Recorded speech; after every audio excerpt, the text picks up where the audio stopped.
의원 오늘 바쁘셨죠?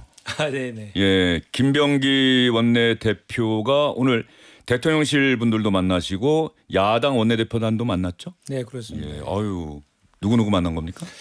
지금 대통령실에서는 이제 그 비서실장하고 예. 정무수석이 예방했고요. 그다음에 저희가 이제 국민의힘 그 김용태 비대위원장하고 또 송원석 예. 원내대표님도 저희가 찾아가서 인사드렸고 또 조국혁신당의 서왕재 원내대표까지 예. 이렇게 만났습니다.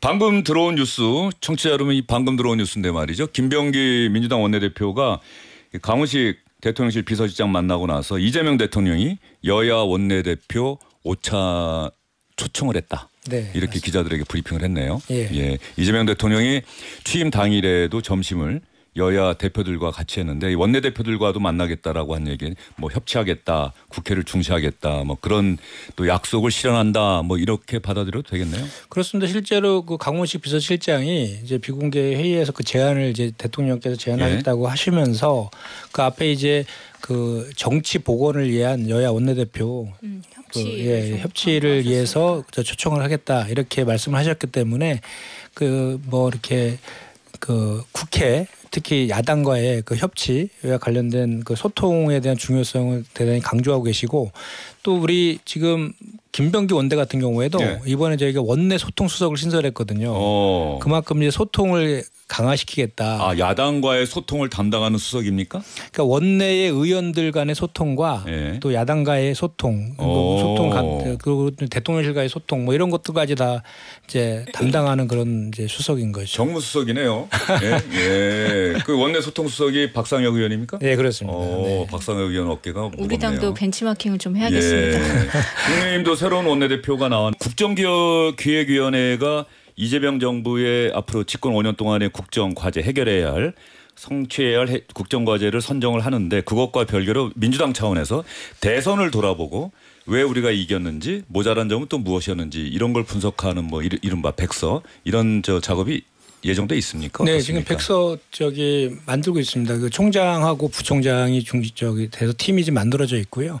그 백서 만드는 거를 넘어서 이번에는 그 대선에 대한 평가까지도 좀 하자라는 의견이 있어서 그것도 아마 진행될 그런 예정이 있어요. 예. 그리고 아까 이제 잠깐 덧붙이면 아까 송원석 대표 제가 만나뵙고 보니까 송원석 대표님이 그 주일에 원내대표 간에 정례하자는 것도 아까 합의했습니다. 우리 그 원내대표 회동을 일주일에 한 번씩이라도 정례화하자. 예, 무조건 일주일에 한 번씩 하기로 했고 이제 일시만 이제 협의해서 정하기로 이렇게 했었고요. 그래서 소통을 대단히 강조하시더라고요. 그래서 지금 그 국민의힘은 수석 부대표가 한 명인데 한 명 더 늘릴 그 고민도 좀 하고 계시더라고요. 그래서 좀 정책과 운영 관련된 것을 나눠서 좀 여야 간 협치의 틀을 좀 더 강화시키려는 그런 생각을 갖고 계신 것 같아요. 예, 알겠습니다. 그 정말 정례화해서 여야가 협치하는 모습을 봤으면 좋겠는데 제가 보니까 양당의 원내대표께서 공통점이 좀 있으시더라고요. 어떤 공통점이 있습니까? 둘 다 공직자 출신이세요.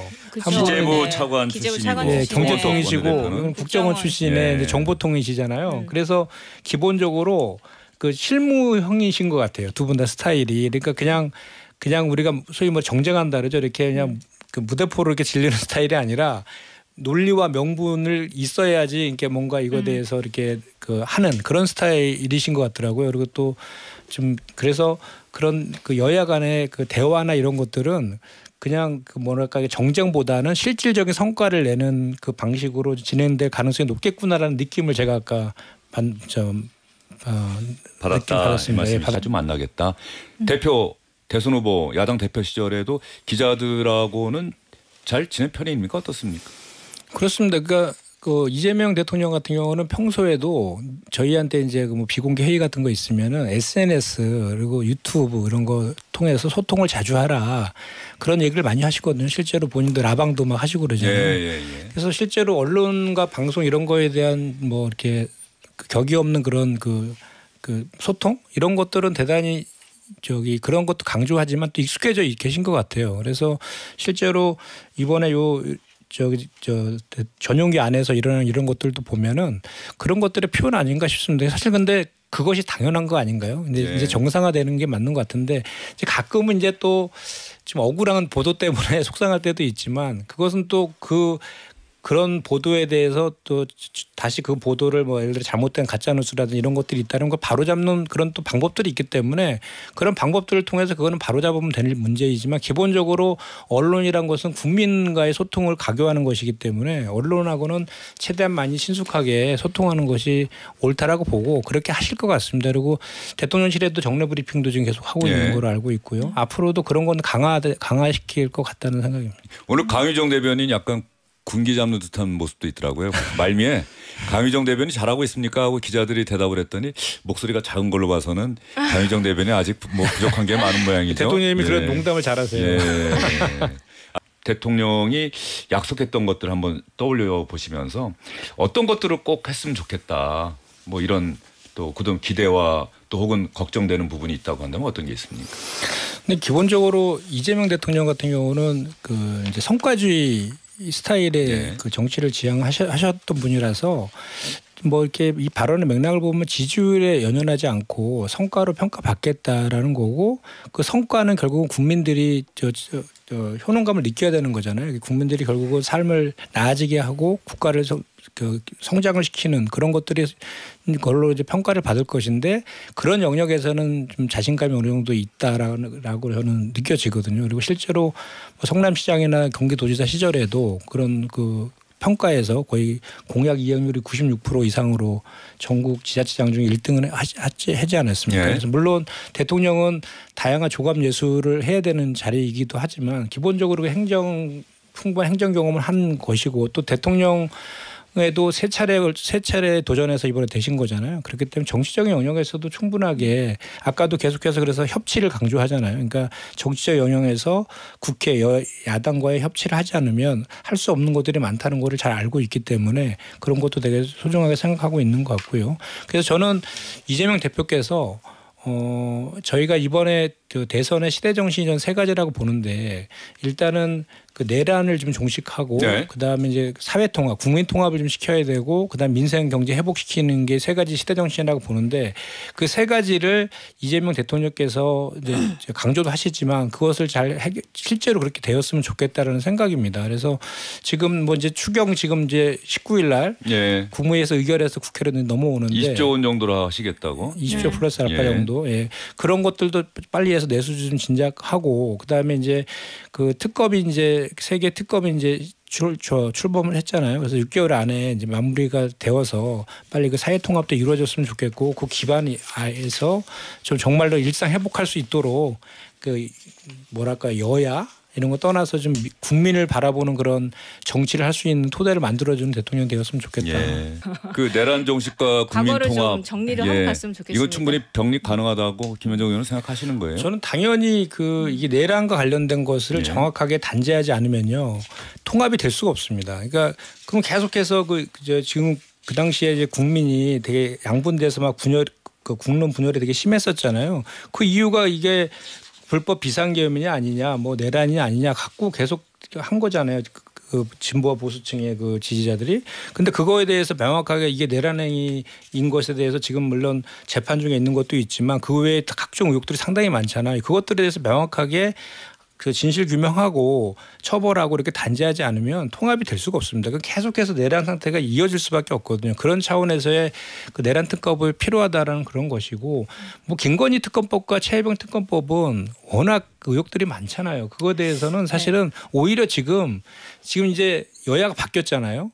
그래 이제 야당이 사실 특검법은 야당이 요구하는 거잖아요. 맞아요. 그러니까 지금 오히려 그 반대의 논리라면 우리가 여당이기 때문에 그 검찰을 이용해 가지고 뭐 이렇게 표적 수사하고 뭐 기소할 수도 있잖아요. 이런 얘기 반대로 그러니까 특검을 야당에서 지금 요구해야 될 그런 저는 상황이라고 보고 그래서 객관적으로 지금 이제 특검 다 출범을 했으니까 짧은 시간 안에 빨리 그런 거를 정리하고 그 새로운 대한민국 만드는 쪽에 집중하면 좋을 것 같다는 생각입니다. 이게 이제 경기에 도움이 됐느냐 안 됐느냐 이 부분은 또 평가의 문제이기 때문에 김현정 의원 어떻게 보세요? 실제로 그 2020년도에 그 1차 전국민 재난지원금 했을 때에 그 지급 한 달 내에 90% 이상이 집행되었고 지역 자영업 매출도 5에서 10% 증가한 효과가 있었다라는 분석이 실제로 있고요.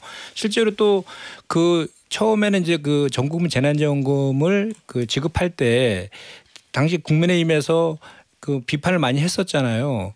그런데 이제 그 뭐 건전 재정을 많이 주장을 하셨으니까 그런데 그 효과가 되게 커서 오히려 세수가 많이 거쳐가지고 윤석열 정부 출범할 때 그때 22년 5월달에 60조에 달하는 네. 소상공인 자영업자 지원을 추경 없이 그 돈으로 했단 말이죠. 추가로 그 세수가 거쳐가지고 그래서 그 효과는 분명히 확인이 된 것이고 이번에 이제 진행되는 것 같은 경우에는 그런 것 같습니다. 그러니까 이제 이재명 대표의 실용주의 실용주의적인 스타일이 좀 나온다는 느낌인데 뭐냐면.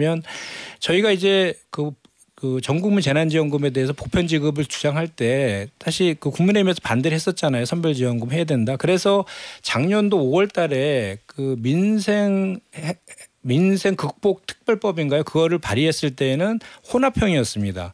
기본적으로 보편 지급 플러스 선별 지급 이렇게 했거든요. 그 안대로 지금 이제 정부에서 준비를 하고 있는 것 같아요.